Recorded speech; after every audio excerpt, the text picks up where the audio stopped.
Hello everyone. Physics Ninja में आपका फिर से स्वागत है।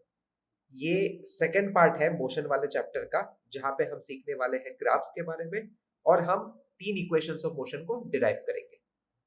तो हम मैथमेटिक्स की नजरों से मोशन को विजुअलाइज करेंगे ग्राफ्स की मदद से। ठीक है। उससे पहले आपको कुछ ग्राफ्स के बेसिक्स जानने होंगे। तो एक ग्राफ कैसा होता है? ग्राफ में ना दो एक्सिस होते हैं। ठीक है। ये हॉराइजॉन्टल वाले को हम एक्स एक्सिस कहते हैं, वर्टिकल वाले को हम वाई एक्सिस कहते हैं। और एक सिंपल कर्व होता है। जस्ट सिंप्लिसिटी के लिए मैं एक स्ट्रेट लाइन ड्रॉ कर रहा हूँ। ठीक है। किसी भी पॉइंट को लोकेट करने के लिए हम यूज करते हैं कोऑर्डिनेट्स। तो लेट्स से ये वाला जो पॉइंट है इसका कोऑर्डिनेट है x2, y2। और ये वाला जो कोऑर्डिनेट है इसका ये वाला जो लोकेशन है इसका कोऑर्डिनेट्स होगा x1, y1। अब ये x1 y1 क्या है? बेसिकली y एक्सिस से जो इस पॉइंट का डिस्टेंस है वो हो गया हमारा x2, और x एक्सिस से जो इस पॉइंट का डिस्टेंस है वो हमारा हो गया y2। सिमिलरली y एक्सिस से इस पॉइंट का जितना डिस्टेंस है वो हो गया हमारा x1, और x एक्सिस से इस पॉइंट का जितना डिस्टेंस है वो हो गया हमारा y1। राइट।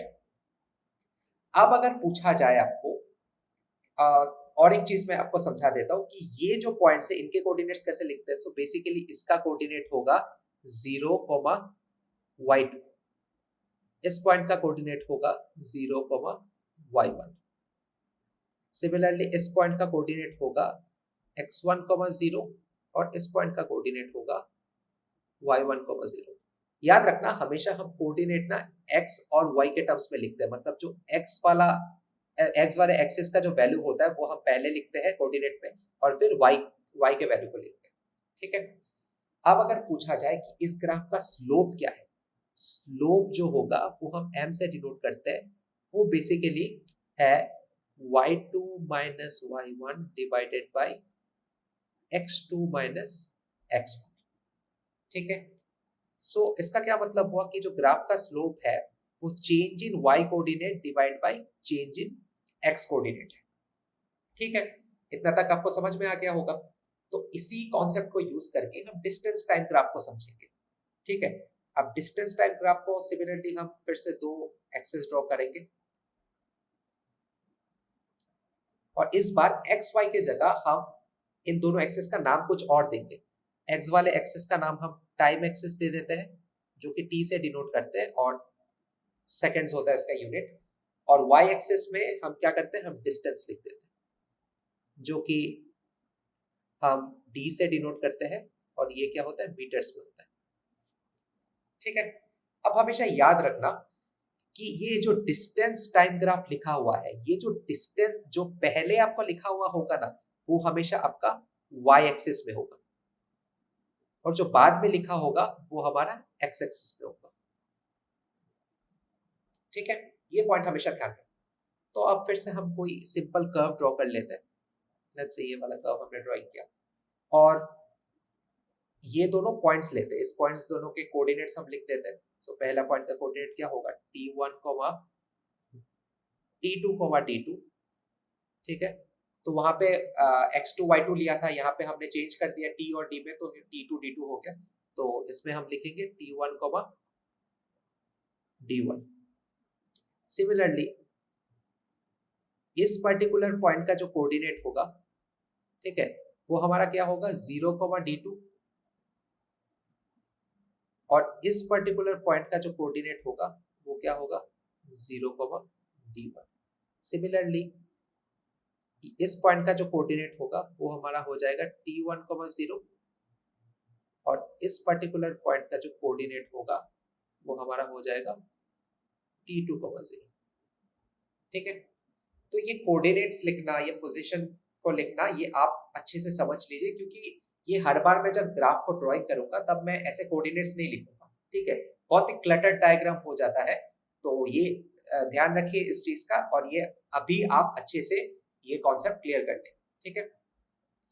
तो डिस्टेंस टाइम ग्राफ का अगर हमें स्लोप निकालना हो तो हम कैसे निकालेंगे?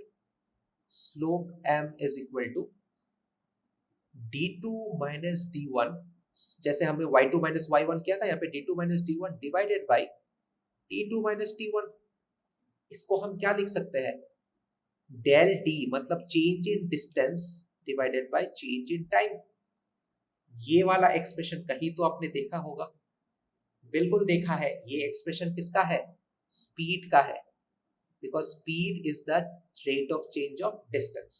ठीक है, तो इस पर्टिकुलर चीज से हम एक बहुत इंपॉर्टेंट की पॉइंट लिख सकते हैं, जो कि है the slope of distance time graph is speed.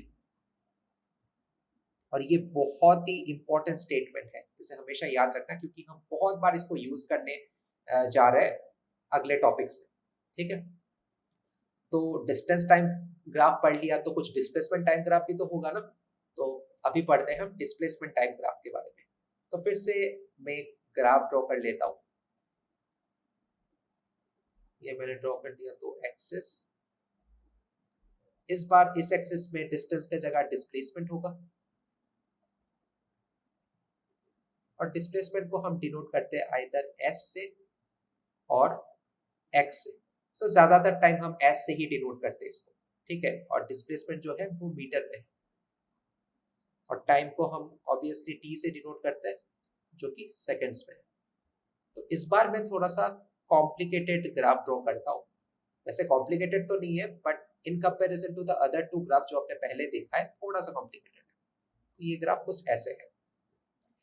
तो मैं आपको एक ट्रिक बताता हूँ, जब भी आपको कुछ ऐसा कर्व दिखे जो कि ऊपर की तरफ जा रहा है, तो हमेशा याद रखना ऐसे कर्व्स का जो स्लोप होता है ना, वो हमेशा पॉजिटिव होता है। अगर आपको कोई ऐसा कर्व दिखे या फिर ऐसा लाइन दिखे जो कि बिल्कुल पैरेलल है y एक्सिस के, तो इसका जो स्लोप होता है वो हमेशा 0 होता है। और अगर आपको कोई ऐसा कर्व दिखे जो कि नीचे की तरफ झुककर आ रहा है, तो इसका जो स्लोप होगा वो नेगेटिव होगा। ठीक है, बट ये डिस्प्लेसमेंट टाइम ग्राफ का स्लोप होता क्या है एक्चुअली? तो स्लोप निकालेंगे हम, स्लोप इज इक्वल टू क्या होगा हमारा, x2 minus x1 divided by t2 minus t1, या फिर हम लिख सकते हैं s2 minus s1 divided by t2 minus t1। तो ये वाला ज्यादा हम इस्तेमाल करेंगे आने वाले टॉपिक्स में। ठीक है, बट अभी के लिए हम बस x2 माइनस x1 यूज करते हैं। इसको हम क्या लिख सकते हैं, change in displacement divided by change in time. ये वाला एक्सप्रेशन भी आपने कहीं देखा होगा। ये वाला एक्सप्रेशन है वेलोसिटी का, क्योंकि velocity is the rate of change of displacement. ठीक है, तो ये एक्सप्रेशन आपका वेलोसिटी का है। तो इस पूरे चीज से हम एक और इंपॉर्टेंट की पॉइंट को लिख सकते हैं, जो कि है the slope of displacement time graph is velocity. Right, ये भी एक बहुत इंपॉर्टेंट पॉइंट है। हमने पिछले वाले स्लाइड में एक पॉइंट पढ़ा है कि the slope of distance time graph is speed, और इस स्लाइड में हमें मिला है कि the slope of displacement time graph is velocity. ठीक है, ये दोनों बहुत ही इंपॉर्टेंट है, और इसको हम बार बार हर टॉपिक में यूज करेंगे आपके स्टैंडर्ड में। ठीक है, तो कुछ और इंटरेस्टिंग चीजें देख लेते हैं इस ग्राफ से, जो कि हम क्या क्या कुछ इंपॉर्टेंट और इंफॉर्मेशन मिलता है। अगर स्लोप पॉजिटिव है किसी कर्व का, उसका मतलब क्या है, जो वेलोसिटी होगा ना वो भी आपका पॉजिटिव। अगर स्लोप आपका 0 है, तो मतलब जो वेलोसिटी होगा वो भी आपका 0 होगा। और अगर स्लोप नेगेटिव है, मतलब जो वेलोसिटी होगा वो भी नेगेटिव होगा। अब मैंने आपको पहले ही समझाया कि वेलोसिटी पॉजिटिव और नेगेटिव का क्या मतलब होता है। तो सोचिए कि अगर वेलोसिटी पॉजिटिव है, तो मान लीजिए कोई भी ऑब्जेक्ट इस डायरेक्शन में मूव कर रहा है, तो हम उसका वेलोसिटी पॉजिटिव लेते हैं।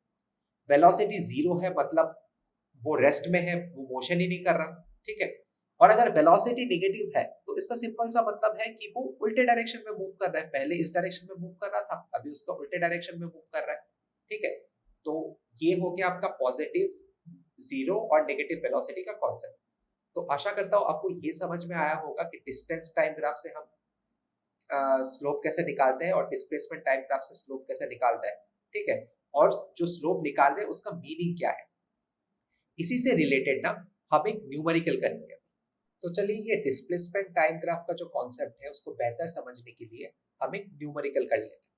ठीक है, तो न्यूमेरिकल में जो ग्राफ दिया है वो कुछ ऐसा दिया है कि ये वाला जो पॉइंट है आपका 100 मीटर है, ये वाला 0 है, ये वाला आपका 50 सेकेंड्स है और यहाँ ये वाला 100 सेकेंड है। सो बेसिकली ये जो एक्सिस है हमारा टाइम एक्सिस है इन सेकेंड्स, और ये जो एक्सिस है वो हमारा डिस्प्लेसमेंट एक्सिस है जो कि मीटर्स में। ठीक है, तो ये ग्राफ आपको क्वेश्चन में दिया गया है और आपको पूछा गया है कि girl works along a straight path through drop a letter in the letter box and comes back to her initial position. ठीक है, तो इस वाले स्टेटमेंट से हमें कोई मतलब नहीं है, हमें बस ग्राफ से ही सॉल्व करना है इसको। हाँ, displacement time graph is shown in the figure given. What is our velocity between 0 to 50 and 50 to 100। ठीक है, तो वेलोसिटी निकालने से पहले हमेशा याद रखना, हम जब भी ग्राफ का कोई भी सवाल हो ना तब हमेशा जल्दी से ना कोऑर्डिनेट्स लिख लेना। ठीक है, अब मैंने कैसे बताया था आपको कि कोऑर्डिनेट्स जो होता है पहले हम x का वैल्यू लिखते हैं उसके बाद y का वैल्यू लिखते हैं। ठीक है, तो ये हो गया हमारा y एक्सिस, ये हो गया हमारा x एक्सिस, है ना। तो बताइए इस पॉइंट का कोऑर्डिनेट क्या होगा। इस पॉइंट पे तो y भी 0 है, x भी 0 है, तो इस पॉइंट का कोऑर्डिनेट हो गया 0,0। अब इस पॉइंट का कोऑर्डिनेट कितना होगा, इसमें y का वैल्यू है 100 और x का वैल्यू कितना है 50, तो ये वाला हो जाएगा आपका 50,100। ठीक है, इस वाले पॉइंट का कितना होगा, इस वाले में सिर्फ ये वाला पूरा x एक्सिस है ना, तो मतलब y का जो वैल्यू होगा वो तो हमेशा 0 ही होगा, तो मतलब ये वाला जो पॉइंट का कोऑर्डिनेट होगा वो हो जाएगा 50,0। और इस वाले पॉइंट का कोऑर्डिनेट क्या होगा, फिर से ये x एक्सिस है, इसका मतलब y का तो कुछ वैल्यू ही नहीं रहेगा, तो इस वाले पॉइंट का कोऑर्डिनेट हो जाएगा 0,100। तो ये हमने जल्दी से कोऑर्डिनेट्स लिख लिए। ठीक है, अभी देखना आपका जो न्यूमेरिकल है वो कितना आसान बन जाता है। तो हमें क्या निकालना है, वेलोसिटी निकालना है, velocity of displacement time graph. Displacement time graph आपको दिया गया है और आपको पूछा गया वेलोसिटी निकालना है। तो वेलोसिटी क्या है, डिस्प्लेसमेंट टाइम ग्राफ का स्लोप ही ना है, तो आपको सिंपली स्लोप निकालना है। तो स्लोप हम कैसे निकालते हैं, s2 minus s1 divided by t2 minus t1। ये नंबर ए है, ए में पूछा गया 0 to 50 सेकेंड्स के अंदर, मतलब इस पर्टिकुलर पार्ट में आपका वेलोसिटी कितना है। ठीक है, तो जो s2 है ये मतलब क्या है, ये आपका फाइनल पोजीशन है जो कि ये है, ये आपका हो गया s2। ठीक है, और s1 क्या है, जहां से आपने शुरू किया था। ठीक है, तो ये हो गया आपका s1। t2 क्या है, जो आपका फाइनल पोजीशन है, और t1 क्या है, जो कि आपका इनिशियल टाइम है। ठीक है, t2 आपका फाइनल टाइम है, मतलब फाइनल पोजीशन पे जाने में जितना टाइम लगा है, और t1 आपका इनिशियल टाइम है। स्लोप अभी देखो कितने आसानी से निकल जाएगा।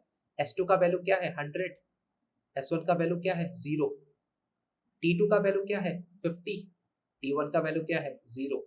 सो हम निकालेंगे 100/50 which is what 2 metre per second.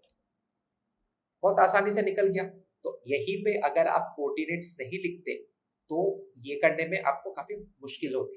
ठीक है, तो अब नंबर बी वाला कर लेते हैं। बी में लिखा है 50 to 100 सेकेंड्स, मतलब इस पर्टिकुलर पार्ट के लिए उसकी वेलोसिटी कितनी होगी।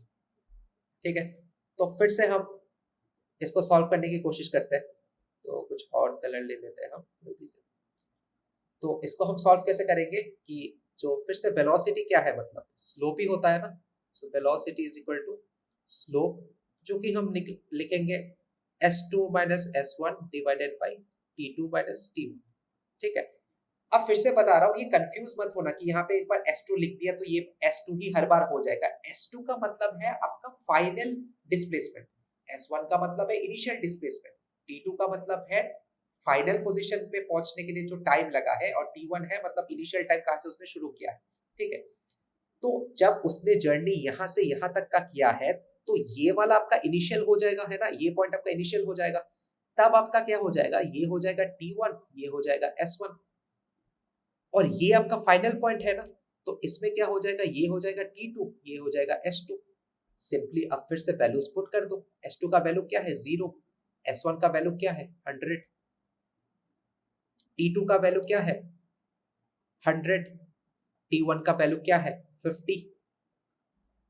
तो आपका जो वेलोसिटी है वो कितना आ रहा है, -100 डिवाइडेड बाई 50, जो कि होगा -2 मीटर पर सेकेंड। ठीक है, तो ये माइनस वेलोसिटी का मतलब आपको पहले ही बता चुका हूं कि वो ऑपोजिट डायरेक्शन पे मूव कर रही है, और पॉजिटिव वेलोसिटी का ये मतलब होता है कि वो सीधे डायरेक्शन पे मूव कर रही है। ठीक है, तो ये हो गया आपका डिस्प्लेसमेंट टाइम ग्राफ से रिलेटेड एक न्यूमेरिकल। तो अब हम पढ़ने जा रहे हैं स्पीड टाइम ग्राफ, ठीक है, और वेलोसिटी टाइम ग्राफ। तो पहले शुरू करते हैं स्पीड टाइम ग्राफ से। तो फिर से एक सिंपल सा ग्राफ में बना लेता हूं। ठीक है, ये हो जाएगा आपका ग्राफ। तो इसमें इस बार हम लिखेंगे स्पीड, जो कि होता है इन मीटर पर सेकेंड, और ये हो जाएगा एज यूजुअल टाइम, जो कि होता है इन सेकेंड्स। ठीक है, तो ये वाला ग्राफ हम कुछ ऐसा ड्रॉ कर लेते हैं, एक सिंपल सा ऐसा ग्राफ ड्रॉ करते हैं, और ये हम ऐसे डॉटेड लाइन से ये पार्ट ज्वाइन कर लेते हैं। ठीक है, तो एक इंपॉर्टेंट चीज क्या है, ये हो गया आपका स्पीड टाइम ग्राफ। अभी अगर आप इस पर्टिकुलर पार्ट का एरिया निकालोगे, ठीक है, ये एरिया निकालोगे, ये क्या है, एक ट्राइंगल है ना, इस ट्राइंगल का अगर आप एरिया निकालोगे, तो ये एरिया पता है आपको क्या देगा, ये एरिया देगा आपको डिस्टेंस। यस, बिल्कुल सही सुना आपने कि the area under speed time curve gives us distance। ठीक है, तो फिर हम पढ़ लेते हैं वेलोसिटी टाइम ग्राफ के बारे में। अब वेलोसिटी टाइम ग्राफ को फिर से कोशिश करते हैं थोड़ा सा कॉम्प्लेक्स बनाने की। सेम टू सेम बनाते हैं जैसे हमने डिस्प्लेसमेंट टाइम ग्राफ में बनाया। ठीक है, इस बार इसमें क्या होगा, वेलोसिटी जो कि होगा आपका मीटर पर सेकेंड में, और ये हो जाएगा आपका टाइम जो कि होगा आपका सेकेंड्स में। ठीक है, तो same to same curve draw कर लेते हैं फिर से।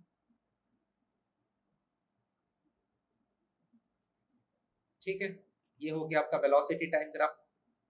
जैसे मैंने कहा था, अगर आपको ऐसा कुछ दिखे, ठीक है, तो हमेशा याद रखना कि यहाँ पे जो स्लोप होता है वो पॉजिटिव होगा। अगर आपको स्ट्रेट लाइन ऐसे दिखे which is parallel to the x axis, तो जो स्लोप होगा वो आपका 0 होगा। और अगर आपको कुछ ऐसा दिखे जो कि डाउनवर्ड डायरेक्शन में जा रहा है, तो इसका जो स्लोप होगा वो क्या होगा, नेगेटिव होगा। ठीक है, और एक चीज, ये तो मैंने बताया नहीं कि स्पीड टाइम ग्राफ का जो स्लोप है वो हमेशा पॉजिटिव होता है। स्पीड टाइम ग्राफ का जो भी स्लोप होगा ना, ये हमेशा पॉजिटिव होगा। ठीक है, क्योंकि एक स्केलर क्वांटिटी है, नेगेटिव में कभी जा नहीं सकता, और सिंस डिस्टेंस भी एक स्केलर क्वांटिटी है, तो हमेशा जो स्लोप होगा वो पॉजिटिव होगा। ठीक है, तो हम फिर से आ जाते हैं वेलोसिटी टाइम ग्राफ की तरफ। अब निकालना है कि इसका जो स्लोप हम पॉजिटिव, 0 और नेगेटिव बता रहे हैं, इसका स्लोप एक्चुअली होता क्या है। तो स्लोप जो होता है हमारा वेलोसिटी टाइम ग्राफ का, वो हम ऐसे लिख सकते हैं v2 minus v1 divided by t2 minus t1। इसको हम लिख सकते हैं क्या, डेल v मतलब change in velocity by change in time. तो ये आपने पहले भी देखा होगा। इस v2 को ना हम b और u भी लिख सकते हैं, मतलब फाइनल और इनिशियल के टर्म्स में भी लिख सकते हैं। ऑब्वियसली v2 आपका फाइनल वेलोसिटी समझा रहा है और v1 आपको इनिशियल वेलोसिटी समझा रहा है। तो ये del v by del t जो है ये एक्सप्रेशन किसका है? एक्सीलरेशन। ठीक है, तो इससे हम एक स्टेटमेंट लिख सकते हैं कि the slope of velocity time graph is acceleration. चलिए और कुछ इंटरेस्टिंग चीजें देखते हैं। जैसे अगर हमने जब इसका एरिया निकाला तब हमें मिला डिस्टेंस, तो अगर हम इस पूरे पार्ट का एरिया निकालेंगे, ठीक है, तो इसका एरिया जो हमें मिलेगा वो क्या हो जाएगा? डिस्प्लेसमेंट। तो हम और एक इंपॉर्टेंट पॉइंट लिख सकते हैं कि the area under the curve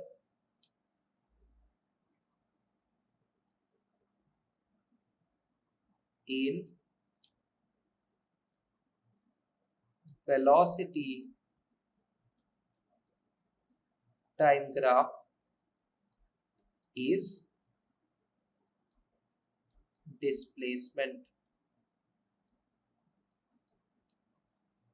ये वेलोसिटी टाइम ग्राफ का जो ये जो ग्राफ है ना ये बहुत इंपॉर्टेंट है, इस पे और बहुत सारी इंफॉर्मेशन निकलती है। तो हम देख लेते हैं क्या क्या इंफॉर्मेशन और निकाला जा सकता है यहाँ से। अगर स्लोप पॉजिटिव है, ठीक है, इसका मतलब क्या? स्लोप आपका क्या है? एक्सेलरेशन है। इसका मतलब जो एक्सेलरेशन होगा ये भी हो जाएगा आपका पॉजिटिव। एक्सेलरेशन पॉजिटिव का क्या मतलब? कि वेलोसिटी इज इंक्रीजिंग, है ना।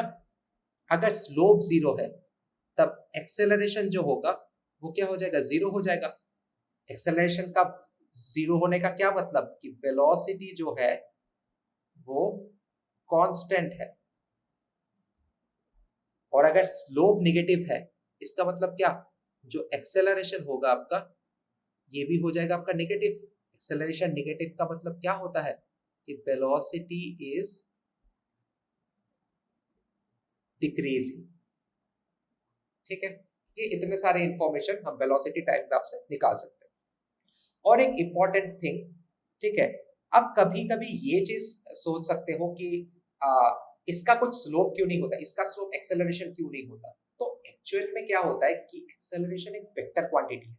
सो एक्सेलरेशन एक्सेलरेशन जिस कर्व का स्लोप होगा ना उस कर्व कर्व में जो आपका y एक्सिस में होना चाहिए वो भी आपका एक वेक्टर क्वांटिटी होना चाहिए, जैसे कि वेलोसिटी। पर सिंस स्पीड एक स्केलर क्वांटिटी है तो इसका जो स्लोप होता है, स्पीड टाइम ग्राफ का जो स्लोप होता है, दोनों स्केलर क्वांटिटीज है। स्पीड टाइम ग्राफ का जो स्लोप होता है उसको हम जनरली एक्सेलरेशन नहीं कहते।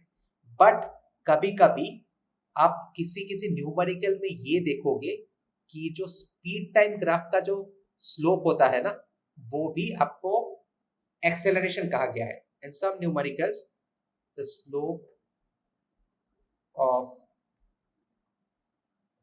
speed time curve is acceleration। ठीक है, बट जनरली हमेशा याद रखना कि जो एक्सेलरेशन होता है वो सिर्फ वेलोसिटी टाइम ग्राफ का ही स्लोप होता है। बट कभी कभी न्यूमेरिकल के लिए हम इस चीज को वेलोसिटी और स्पीड का जो टर्म है ना वो इंटरचेंजेबली यूज करते रहते हैं। ठीक है, तो कभी कभी किसी न्यूमेरिकल आपको ये भी आप देख सकते हो कि जो एक्सेलरेशन है वो स्पीड टाइम कर्व का स्लोप भी लिखा गया है। ठीक है, तो उससे कंफ्यूज मत होइए। आप किसी किसी न्यूमेरिकल में वैसा होता है तो आप वैसे ही कीजिए। तो आई होप आपको ये चीज अच्छे से समझ में आ गया होगा। ठीक है, तो चलिए उन कॉन्सेप्ट से रिलेटेड एक न्यूमेरिकल कर लेते हैं ताकि हम उन कॉन्सेप्ट्स को और अच्छे से समझ पाए। ठीक है, तो क्वेश्चन में एक वेलोसिटी टाइम ग्राफ दिया गया है, तो मैं एक जल्दी से ग्राफ ड्राइंग कर लेता हूँ जो क्वेश्चन में दिया गया है।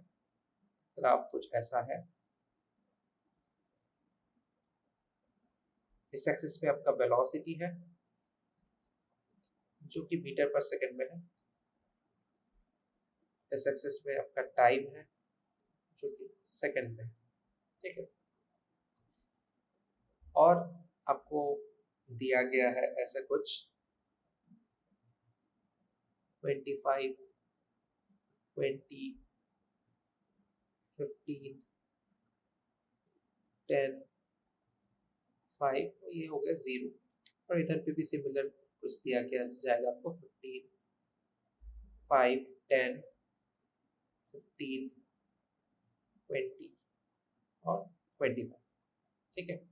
और आपको जो कर्व दिया गया है वो बिल्कुल ऐसा है, स्ट्रेट लाइन, ठीक है। तो आपको अभी क्वेश्चन में पूछा गया है कि एक्सेलरेशन क्या है, तो हमें पता है जो एक्सेलरेशन होता है वेलोस वो क्या होता है, स्लोप होता है वेलोसिटी टाइम ग्राफ का, ठीक है। तो अब चलो एक बार देख लेते हैं कि कर्व कैसा है। कर्व एक बिल्कुल स्ट्रेट लाइन है। तो मैंने आपको पिछले साइड में क्या समझाया था कि अगर आपको कोई भी कर्व ऐसा दिखे जो कि बिल्कुल पैरेलल होता है एक्स एक्सिस के या फिर इस केस में टाइम एक्सिस के, उसमें जो स्लोप आपका होता है वो हमेशा जीरो हो जाता है। मतलब अगर स्लोप जीरो है तो एक्सेलरेशन भी कितना होगा, जीरो, ठीक है। तो ये आपका पहला वाला सॉल्व हो गया। अब अगर एक्सेलरेशन जीरो है तो वेलोसिटी क्या होगी, कांस्टेंट। यहाँ पे पूछा गया इसकी वेलोसिटी क्या है, तो ऑब्वियसली वेलोसिटी कांस्टेंट है। आप देख सकते हो यहाँ पे 20 मीटर पर सेकंड पे वो कांस्टेंट इसी स्पीड से जा रहा है, तो वेलोसिटी कितनी होगी उसकी, 20 मीटर पर सेकंड। और तीसरे वाले में आपको फाइंड क्या करना है, डिस्प्लेसमेंट। तीसरे वाले में आपको डिस्प्लेसमेंट फाइंड करना है।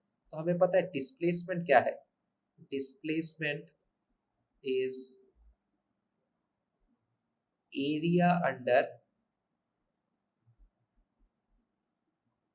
वीटी ग्राम, ये हो जाएगा आपका डिस्प्लेसमेंट, है ना। तो एरिया फाइंड करना है, डिस्प्लेसमेंट कहां से फाइंड करना है, displacement of the cyclist in 15 seconds, मतलब 15 सेकंड्स तक। तो 15 सेकंड्स तक हम ऐसे करके एक लाइन ड्रॉ कर लेते हैं और आपको ये वाला एरिया फाइंड करना है, ठीक है। तो ये आपको कुछ रेक्टेंगल जैसा नहीं लग रहा, बिल्कुल लग रहा है। तो यहाँ से 0 to 20 यूनिट्स है, मतलब जो ब्रेथ है इसका वो कितना हो गया, 20 यूनिट्स का हो गया। और जो लेंथ है वो कितना हो गया, 0 to 15 तक ही है, तो लेंथ आपका हो गया 15। तो डिस्प्लेसमेंट आपका क्या होगा, एरिया होगा, है ना। डिस्प्लेसमेंट आपका क्या होगा, लेंथ इनटू ब्रेथ, जो कि आपका हो गया 300 मीटर, ठीक है। काफी आसान था। तो आई होप ये आपको अच्छे से समझ में आ गया होगा। आई होप मैंने सारे कॉन्सेप्ट्स को एक साथ यूज कर पाया हूं मैं इस एक न्यूमेरिकल में, ताकि आप सारे कॉन्सेप्ट से रिलेट कर सको और आपको ये भी पता चल जाए कि न्यूमेरिकल्स कैसे आते हैं इन सब कॉन्सेप्ट से। तो अब हम पढ़ने जा रहे हैं इक्वेशंस ऑफ मोशंस के बारे में। ये इक्वेशंस ऑफ मोशंस को हम डिराइव करेंगे। यहाँ पे 3 इक्वेशंस ऑफ मोशन है, हम तीनों को डिराइव करेंगे यूजिंग ग्राफिकल मेथड। तो पहले इक्वेशन ऑफ मोशन को डिराइव करने के लिए हम इस्तेमाल करेंगे वेलोसिटी टाइम ग्राफ का। सो हमारा वाई एक्सिस में हो जाएगा वेलोसिटी, जो कि है मीटर पर सेकेंड में, और एक्स एक्सिस में हमारा टाइम, जो कि है सेकेंड्स, राइट। ये हो गया हमारा u, और ये पॉइंट हो गया हमारा v, जो कि बेसिकली है फाइनल वेलोसिटी और इनिशियल वेलोसिटी, और ये पॉइंट है हमारा t। ये तो हमारा ओरिजिन है जो कि है 0, ठीक है।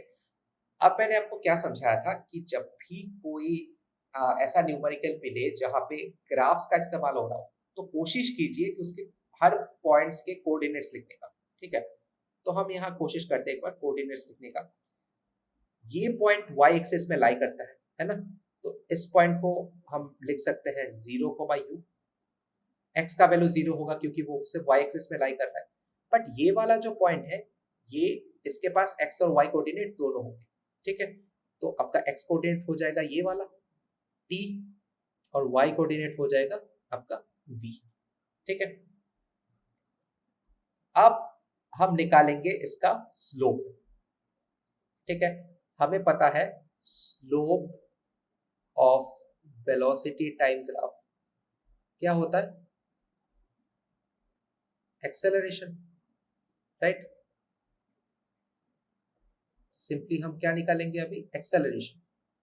तो जो स्लोप हमारा होगा वो क्या होगा, स्लोप हम कैसे निकालते हैं, y2 minus y1 divided by x2 minus x1।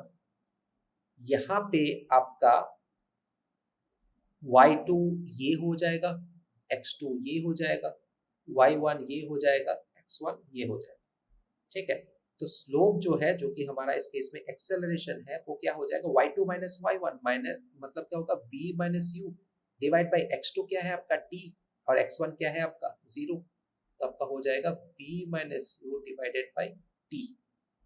तो थोड़ा सा रीअरेंज करेंगे, t को इस तरफ ले लेंगे तो वो a के साथ मल्टीप्लाई हो जाएगा, तो at is equal to v minus u, और v को हम क्या लिख सकते हैं, u प्लस at। तो ये हो गया हमारा फर्स्ट इक्वेशन ऑफ मोशन। ठीक है, ये बहुत ही इंपॉर्टेंट है क्योंकि ये तीन इक्वेशन ऑफ मोशन जो हम डिराइव करने जा रहे हैं ना, इसी को हम बार बार इस्तेमाल करेंगे न्यूमेरिकल्स में, और सबसे ज्यादा न्यूमेरिकल्स इसी से आएंगे। तो हम आगे बढ़ते हैं अब सेकंड इक्वेशन ऑफ मोशन की तरफ। यहाँ पे भी हम सेम ही अपना वेलोसिटी टाइम ग्राफ यूज करेंगे, जो कि है मीटर पर सेकंड में, और टाइम ग्राफ t जो कि है सेकंड्स में। सिमिलरली हम यहाँ पे लिखेंगे पहले u, फिर ये वाला पॉइंट हो जाएगा आपका v, ये 0, और ये हो जाएगा आपका t। ठीक है, तो यहाँ पे हम निकालेंगे डिस्प्लेसमेंट, और डिस्प्लेसमेंट क्या होता है, displacement is area under VT curve. ठीक है, वीटी कर्व के अंदर जो एरिया है वो हो जाएगा आपका डिस्प्लेसमेंट। तो यहाँ पे आप देखिए, हम क्या करेंगे, सबसे पहले ना सारे साइड्स जो है ना, सारे साइड्स का एक लेंथ लिख लेंगे। तो इस पॉइंट पे अगर आपका ये हो गया v, और इस पॉइंट पे ये हो गया u, तो ये वाला पॉइंट क्या होगा आपका, ये वाला जो लेंथ है इसका v माइनस यू हो जाएगा ना। तो सिमिलरली ये वाला भी सेम ही डिस्टेंस का तो है, तो ये भी हो जाएगा v माइनस ये पूरा पार्ट। ठीक है, अब ये वाला पार्ट क्या होगा, ये वाला पार्ट क्या है, 0 से u है, तो ये वाला पार्ट आपका हो जाएगा u। सिमिलरली ये वाला इसका भी लेंथ क्या हो जाएगा u। अब ये जो है ये क्या है, 0 से t है, मतलब इसका जो लेंथ है t, तो ऑब्वियसली ये वाला जो लेंथ है वो भी हो जाएगा आपका t। ठीक है, अब डिस्प्लेसमेंट निकालना है तो हमें एरिया अंडर द कर्व निकालना है, मतलब ये पूरा पार्ट का एरिया हमें निकालना है। इस पूरे पार्ट पे हम देख सकते हैं दो शेप है, एक है आपका ये ट्राइंगल, और एक है ये आपका रेक्टेंगल। तो पहले हम एक काम करते हैं, पहले हम ट्राइंगल का एरिया निकालते हैं। ट्राइंगल का एरिया क्या होता है, half into base into height. Base आपका क्या है t, तो half into base into height आपका क्या होगा b माइनस यू। और जो ये रेक्टेंगल है इसका एरिया क्या होता है, लेंथ इंटू ब्रेथ। तो लेंथ आपका क्या है इसका t, और ब्रेथ आपका क्या है u, तो t इंटू यू। तो ये निकल गया हमारे इस दो पार्ट का एरिया। पर हमारा डिस्प्लेसमेंट क्या है, area under the entire curve, मतलब ये तो पूरा पार्ट का एरिया। तो डिस्प्लेसमेंट जो है s, जिसको हम s से डिनोट करते हैं, वो क्या हो जाएगा हमारा area of the triangle half into t into v minus you plus area of the rectangle जो कि है t इंटू यू। अब बस हम इसे थोड़ा रीअरेंज करके लिखेंगे, जैसे s इज इक्वल टू क्या हो जाएगा आपका ut plus half into v minus you into t। ठीक है, अब अगर हम फर्स्ट इक्वेशन ऑफ मोशन को देखें, फर्स्ट इक्वेशन ऑफ मोशन हमारा क्या था, v is equal to u plus at।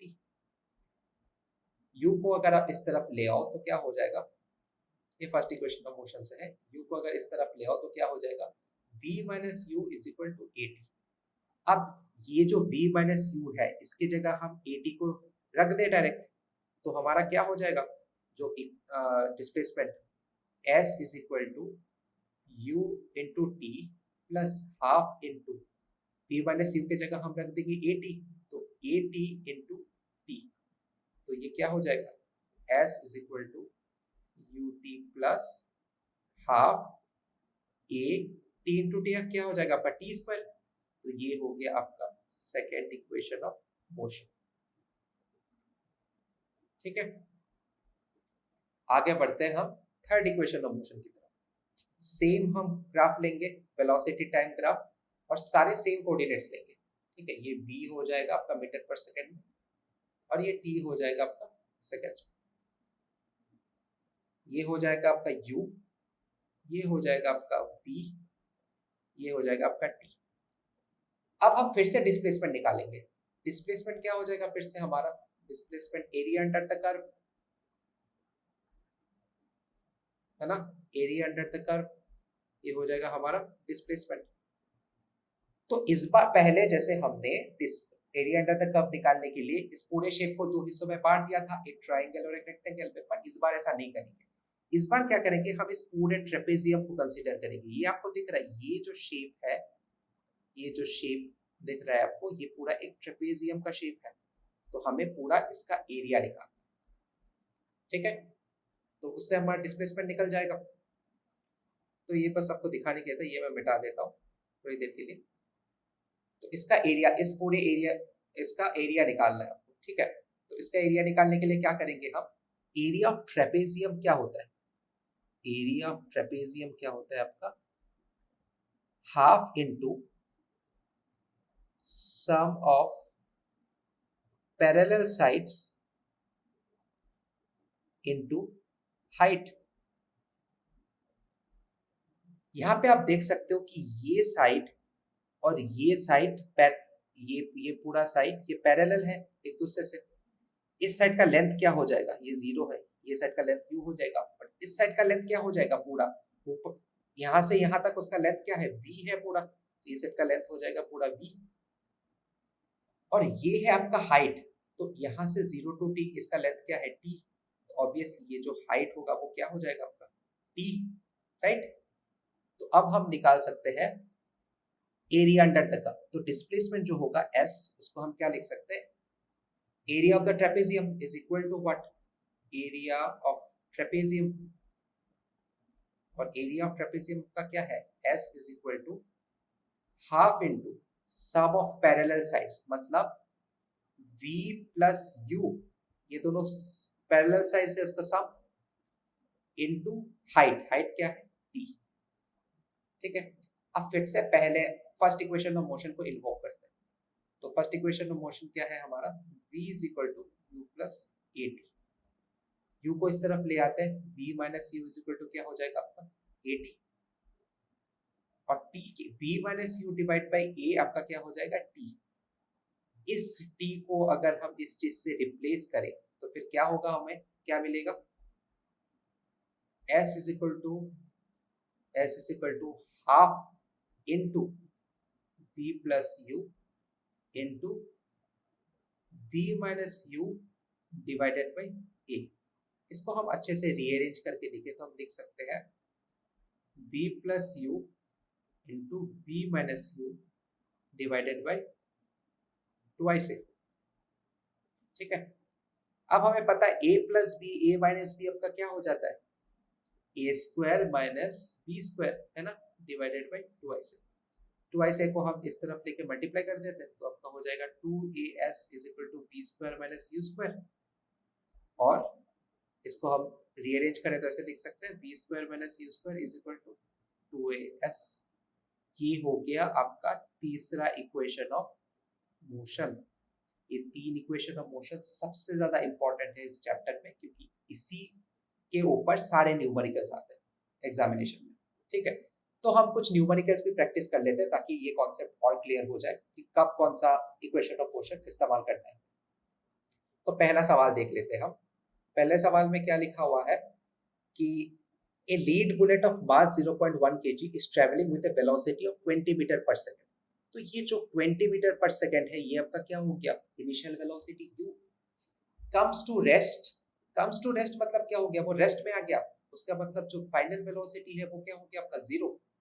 After penetrating 20 metre in steel target, तो ये जो 20 मीटर है वो क्या हो जाएगा आपका? Displacement, right. Find the average acceleration of the bullet. अब मैं तीनों इक्वेशन ऑफ मोशन को फिर से लिखता हूँ। ठीक है, तो तीनों इक्वेशन ऑफ मोशन है v is equal to u plus a t, s is equal to u t plus half a t square, और v square minus u square is equal to 2ics। अब सवाल ये है कि इन तीनों में से कौन सा इस्तेमाल करें ताकि हमारा एक्सेलरेशन निकल जाए। ठीक है, अब पहले तो ये देख लो कि एक्सेलरेशन निकालना है तो एक्सेलरेशन कौन सी इक्वेशंस में है। एक्सेलरेशन तो तीनों इक्वेशंस में है। ठीक है, अब देखो कि क्वेश्चन में दिया गया क्या क्या है। आपको u दिया गया है, v दिया गया है और s दिया गया है। तो हम कंसीडर करते हैं पहला वाला इक्वेशन। पहले वाले में u दिया गया है, v दिया गया है, u दिया गया है, a आपको निकालना है, पर t तो नहीं दिया गया है ना, t तो कहीं पे मेंशन नहीं है, तो पहला इक्वेशन ऑफ मोशन हम नहीं यूज कर सकते। सेकंड वाला देखते हैं, डिस्प्लेसमेंट दिया हुआ है, पेनिट्रेशन डेप्थ दिया हुआ है, यहाँ पे s u दिया हुआ है, पर फिर से यहाँ पे t का फैक्टर आ गया जो कि नहीं दिया हुआ है, तो ये वाला इक्वेशन भी नहीं यूज कर सकते। तो बचा कौन सा, ये वाला थर्ड वाला इक्वेशन। तो इसी को इस्तेमाल करके हम आंसर निकालेंगे। सो ये हो जाएगा आपका v square minus u square is equal to 2ic s। v आपका क्या है 0, u आपका क्या है 20, तो हो जाएगा आपका 20 square is equal to 2 into a into s आपका क्या है 20।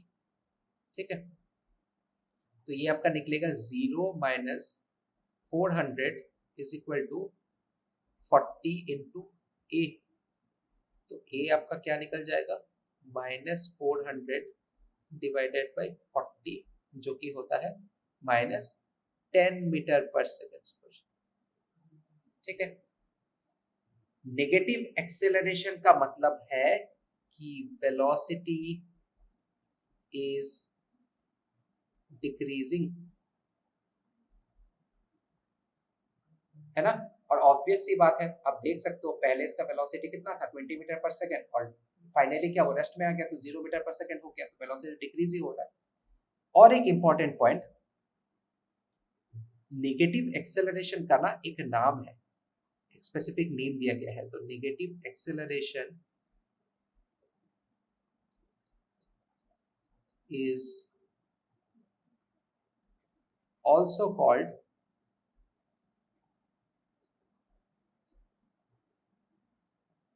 retardation। ठीक है, तो जब भी आपको ये वाला टर्म कहीं पे दिख जाए ना रिटार्डेशन, तब समझ लेना नेगेटिव एक्सेलरेशन की बात हो रही है। ठीक है, तो अब हम एक और न्यूमेरिकल कर लेते हैं। तो यहाँ पे कहा गया है कि a train is travelling at a speed of 90 kmph। 90 kmph का मतलब है किलोमीटर पर आवर। तो ये हो गया आपका u जो कि है initial velocity. Brakes are applied, brakes apply हुआ, इसका मतलब क्या, ट्रेन धीरे धीरे आके रुक जाएगी, तो जो फाइनल वेलोसिटी वो क्या हो गया आपका 0। So is to produce a uniform acceleration of -0.5 metre per second. Negative acceleration है, इसका मतलब क्या है, रिटार्डेशन है, रिटार्डेशन है, और ऊपर से आपका जो वेलोसिटी है वो डिक्रीज कर रहा है ना, वेलोसिटी डिक्रीज कर रहा है। तो यहाँ पे पूछा गया है how far will the train go before it's brought to rest. मतलब आपको डिस्प्लेसमेंट पूछा गया है, कितना दूर तक वो जाएगा, कि मतलब रेस्ट में आने से पहले वो कितना दूर ट्रेवल करेगा। तो डिस्प्लेसमेंट पूछा गया। फिर से मैं 3 इक्वेशन ऑफ मोशन लिखता हूँ और फिर से हम देखेंगे कौन सा यूज करना है। तो v is equal to u plus a t, s is equal to u t plus half a t square, और v square minus u square is equal to 2ics। ठीक है, तो फिर से देखते हैं कि क्वेश्चन में दिया क्या है और हम कौन सा यूज कर सकते हैं। तो v दिया गया है, u दिया गया है, एक्सेलरेशन है पर टाइम नहीं है, तो ये वाला यूज नहीं होगा। फिर से यहाँ पे भी डिस्प्लेसमेंट तो है पर यहाँ पे टाइम नहीं है, तो सेकंड वाला भी यूज नहीं होगा, तो फिर से हम सिर्फ तीसरा वाला ही यूज करेंगे। तो ऐसे आप सिलेक्ट कर सकते हो कि कौन सा वाला आपको यूज करना है। ठीक है, और वो डिपेंड करेगा कि आपके क्वेश्चन में क्या क्या दिया गया है। ठीक है, तो हम इसको करते हैं फिर से, v square minus u square is equal to 2ics। तो आपका v क्या हो जाएगा 0 स्क्वायर माइनस u कितना हो जाएगा आपका, तो u है आपका 90 किलोमीटर पर आवर। ठीक है, अब ये बहुत इंपॉर्टेंट है, किलोमीटर पर आवर हमारा ऐसा यूनिट नहीं है। तो मैंने क्या सिखाया था हमेशा कि अगर आपको कोई ऐसे यूनिट में दिया जाए जो कि ऐसा यूनिट में नहीं है, न्यूमेरिकल्स के वक्त आपको हमेशा ऐसा यूनिट में कन्वर्ट करना है इसको। ठीक है, तो इसको कन्वर्ट कैसे करेंगे हम, 90 इसको लिखा जा सकता है 90 into 1 kilometre divided by 1 hour. Kilometre को चेंज करना है मीटर में, आवर को चेंज करना है सेकेंड्स में। तो 1 किलोमीटर मतलब क्या 1000 मीटर, और 1 आवर मतलब क्या 60 इंटू 60, ये हो जाएगा मीटर और ये हो जाएगा नीचे सेकेंड्स। तो ये अगर आप कैलकुलेट करोगे ना तो आपको मिलेगा 25 मीटर पर सेकेंड, मतलब 90 किलोमीटर पर आवर को हम 25 मीटर पर सेकेंड लिखेंगे। तो यहाँ पे जो आपका u का वैल्यू है वो क्या हो जाएगा 25 मीटर पर सेकेंड, जो कि 25 square is equal to 2 into a आपका क्या हो जाएगा माइनस 0.5 इंटू आपका हो जाएगा s डिस्प्लेसमेंट। तो 0 minus 625 is equal to minus 1 into s. So जो आपका डिस्प्लेसमेंट है वो हो जाएगा आपका क्या 625 मीटर। ये हो गया आपका आंसर।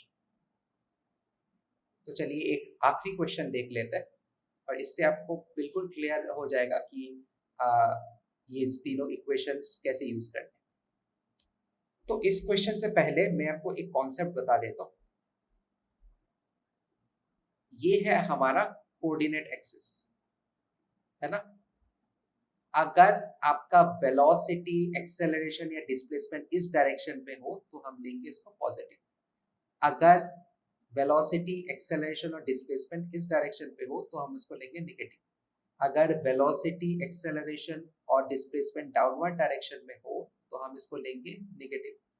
अगर वेलोसिटी, डिस्प्लेसमेंट और एक्सेलरेशन आपके अपवर्ड डायरेक्शन में हो तो हम लेंगे इसको पॉजिटिव। इसी कॉन्सेप्ट को यूज करके हम यहाँ पे न्यूमेरिकल करेंगे, ठीक है। तो देख लेते हैं ये कॉन्सेप्ट कैसे यूज होता है। A ball is gently dropped from a height. Gently dropped मतलब क्या बॉल रेस्ट में था, उसको धीरे से ड्रॉप किया गया है, तो हमारा जो इनिशियल वेलोसिटी होगा वो होगा हमारा 0 from a height of 20 metre. तो ये दिया गया है आपका डिस्प्लेसमेंट, ठीक है। If the velocity increases uniformly at a rate of 10 metre per second square, ये दिया गया है आपको acceleration. What will be the velocity when it strike the ground, मतलब आपको फाइनल वेलोसिटी निकालना है और after what time will it strike the ground, आपको टाइम निकालना है। तो आपको दो निकालना है, मतलब ऑब्वियसली आपको दो इक्वेशन ऑफ मोशन तो यूज करना ही है। अब मैंने ये जो कॉन्सेप्ट बताया आपको देखिए, बॉल को ऊपर से ड्रॉप किया गया है तो बॉल किस तरफ आ रहा है, नीचे की तरफ। तो हमारा जो एक्सेलरेशन होगा वो क्या हो जाएगा -10 metre per second square. Ball नीचे की तरफ आ रहा है मतलब क्या होगा, हमारा जो डिस्प्लेसमेंट है वो भी क्या हो जाएगा -20 मीटर। अभी आपको समझ में आया होगा कि मैंने ये वाला कॉन्सेप्ट क्यों समझाया, ठीक है। ये हमेशा याद रखना, अगर कुछ भी नीचे की तरफ आ रहा है तो वो माइनस होगा, ऊपर की तरफ जा रहा है तो पॉजिटिव होगा, राइट साइड की तरफ आ रहा है तो पॉजिटिव होगा, लेफ्ट साइड की तरफ जा रहा है तो नेगेटिव होगा। Simple as that. तो हमें निकालना है v और t। तो फिर से हम लिख लेते हैं तीन इक्वेशंस ऑफ मोशन को। तो v is equal to u plus at, s is equal to ut plus half at square, और v square minus u square is equal to 2s, है ना। ये तीन इक्वेशन ऑफ मोशन हो गए। अब इसमें ना आप तीनों में से कोई भी इक्वेशन ऑफ मोशन यूज कर सकते हो। अब मैं सेकंड वाला इग्नोर कर रहा हूँ क्योंकि सेकंड वाले में ना क्वाड्रेटिक टर्म है, स्क्वायर टर्म है, तो फिर से आपको क्वाड्रेटिक इक्वेशन सॉल्व करना पड़ेगा। इसके लिए वो थोड़ा सा कॉम्प्लिकेटेड हो जाता है, तो कोशिश करेंगे हम सबसे आसान तरीके करने, सबसे मतलब ऐसा तरीका चूज करें हम जो सबसे आसानी से हमें आंसर दे, ठीक है। तो ये दोनों इक्वेशंस को हम यूज करेंगे। तो पहला इक्वेशन हम यूज करते हैं v is equal to u plus at, ठीक है। अब v दिया गया है, v हमें निकालना है, u हमें दिया गया है 0 प्लस a कितना दिया गया है -10 इंटू टी। तो हमारा v जो हो जाएगा वो कितना हो जाएगा -10 इंटू टी। ये हो जाएगा आपका इक्वेशन 1, इसको पकड़ लो, ठीक है। अब हम ये वाला इक्वेशन यूज करते हैं, v square minus u square is equal to twice as। v आपका क्या है 0 स्क्वायर, u आप सॉरी v तो 0 नहीं है आपका, v तो आपको निकालना है ना। तो हम लिखेंगे v स्क्वायर, u आपका 0 है तो 0 square is equal to 2 into a कितना है आपका -10 और s आपको कितना है -20, राइट। तो ये क्या हो जाएगा आपका v square is equal to, ये तो 0 स्क्वायर है 0 हो जाएगा, ये आपका हो जाएगा माइनस माइनस प्लस हो जाएगा, तो ये तो प्लस हो जाएगा, तो ये होगा आपका 400, है ना। V square is equal to, अगर 400 है तो v, यहाँ से v को हम क्या पुट कर सकते हैं, -10t, तो इसको हम पुट कर देते हैं -10t whole square is equal to 400। तो जो आपका टाइम है वो कैसे निकलेगा कि 100t square is equal to 400, और t स्क्वायर आपका क्या हो जाएगा 400 डिवाइडेड बाई 100 जो कि होता है 4, और t आपका क्या हो जाएगा plus minus root over 4 which is equal to plus minus 2। जब भी कोई भी वैल्यू रूट स्क्वायर रूट से बाहर निकलता है तो वो आइदर प्लस पॉजिटिव इंटीजर भी हो सकता है, नेगेटिव इंटीजर भी हो सकता है, बट हमें तो ये पता है ना कि time can not be negative, time can not be negative, तो मतलब हम t का वैल्यू क्या लेंगे +2 सेकेंड, तो ये आ गया हमारा एक आंसर। ठीक है, ये टाइम वाला आंसर हमारा आ गया, time is equal to 2 seconds. ठीक है, अब हम फिर से क्या करेंगे कि इस 2 सेकेंड को ना इस पहले इक्वेशन में पुट कर देंगे, तो v आपका क्या आ जाएगा -10 into 2 which is equal to -20 metre per second. और आपको पता है ये नेगेटिव क्यों आया, बिकॉज जो डायरेक्शन है वो हमारा क्या है डाउनवर्ड डायरेक्शन है। ठीक है, ये जो नेगेटिव साइन है, negative sign shows direction is downwards। ठीक है, तो आपका v भी आ गया -20 मीटर पर सेकेंड। ठीक है, तो इन सब न्यूमेरिकल से आपको क्लियर हो गया होगा कि ये जो 3 इक्वेशंस ऑफ मोशन है उसको कैसे इस्तेमाल करते हैं और कब कौन सा इक्वेशन ऑफ मोशन इस्तेमाल किया जाता है। तो आप जितना प्रैक्टिस करोगे उतना ही आपका कैलकुलेशन इंप्रूव होता जाएगा। ठीक है, तो इस लास्ट न्यूमेरिकल से हम चैप्टर को एंड करते हैं, बट पूरा एंड करने से पहले मैं आपको कुछ की पॉइंट्स फिर से रिवाइज करवाना चाहूंगा जो हमने इस पूरे चैप्टर में सीखा है। तो हम कंक्लूजन देख लेते हैं कि an object is said to be at rest if its position does not change with time and with respect to an observer, and it is said to be in motion when its position changes with time and with respect to an observer। Rest and motion are relative concepts, जैसा कि हमने देखा उस train वाले example से, which means that they depend on the reference point and the frame of reference। ठीक है, scalar quantities are the quantities with only magnitude but no direction, जैसे कि आपका हो गया स्पीड, हो गया डिस्टेंस, हो गया। और वेक्टर क्वांटिटीज क्या होता है, वो क्वांटिटीज जिसके पास मैग्नीट्यूड के साथ साथ डायरेक्शन भी है, जैसे आपका वेलोसिटी हो गया, डिस्प्लेसमेंट हो गया। The complete path length between 2 points is called distance, और फाइनल और इनिशियल पॉइंट्स के बीच जो शॉर्टेस्ट डिस्टेंस होगा उसको हम क्या कहेंगे displacement. Speed is the rate of change of velocity, rate of change of distance, and velocity is the rate of change of displacement। ठीक है, acceleration is the rate of change of velocity, पर जैसे मैंने कहा कि कभी कभी जो acceleration होता है ना वो rate of change of speed भी कहा जाता है। ठीक है, कुछ कुछ न्यूमेरिकल्स आपको ये दिखेगा, पर टेक्निकली जो करेक्ट डेफिनेशन है वो acceleration is the rate of change of velocity। The slope of distance time graph is speed and the slope of displacement time graph is velocity। Velocity time graph का जो slope होगा वो होगा acceleration. ठीक है, और कभी कभी ये होता है कि स्पीड टाइम ग्राफ का जो स्लोप होता है वो भी एक्सेलरेशन ही होता है, जैसे कि मैंने ऊपर लिखा है। And the area under the curve gives us displacement for velocity time graph, और area under the curve for speed time graph gives us distance. और जो आखिरी के 3 इक्वेशंस ऑफ मोशन है हमारा v = u + at, s = ut + ½ at², और v² - u² = 2ic/s, जहां पे v आपका फाइनल वेलोसिटी है, u आपका इनिशियल वेलोसिटी है, a आपका एक्सेलरेशन है, t आपका टाइम है, एंड s आपका डिस्प्लेसमेंट है। तो आई होप इस चैप्टर में आपको मजा आया होगा, आपको अच्छे से समझ में आया होगा सब चीज। और अगर आपको कोई भी डाउट हो इस चैप्टर से रिलेटेड तो please mention it in the comment section, and मैं होप करता हूँ कि आप लोगों को फिर से नेक्स्ट चैप्टर में आप फिर से इसी इंटरेस्ट के साथ वीडियो को देखने आओगे। So thank you so much.